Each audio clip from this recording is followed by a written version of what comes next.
டிட்வா புயலால் ஏற்பட்ட மண்சரிவினால் சேதமடைந்த கண்டி ரந்தனிகல லொக்கலோய வீதியின் பெலிகொல்லோய பாலம் இந்தியா மற்றும் இலங்கையின் ஒன்றிணைந்த பங்களிப்புடன் புனரமைக்கப்பட்டு நேற்று மக்கள் பாவனைக்கு திறந்துவிடப்பட்டது.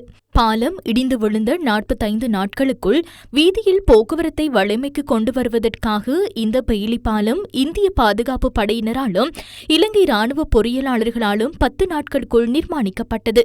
இலங்கைக்கான இந்திய உயர்ஸ்தானிகர் சந்தோஷ் ஜா மற்றும் போக்குவரத்து பிரதி அமைச்சர் கலாநிதி பிரசன்ன குணசேன ஆகியோர் இந்த நிகழ்வில் கலந்து கொண்டனர்.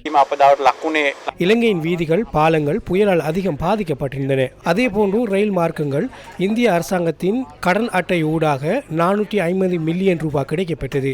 அதில் 100 மில்லியன் ரூபாவை கொடுப்பனவாக கிடைக்கின்றது. சில இடங்களை மறுசீரமைத்து கொடுப்பதற்கு அவர்கள் விருப்பம் தெரிவித்துள்ளனர். அதனை விரைவாக செய்வார்கள் என எதிர்பார்ப்புள்ளது.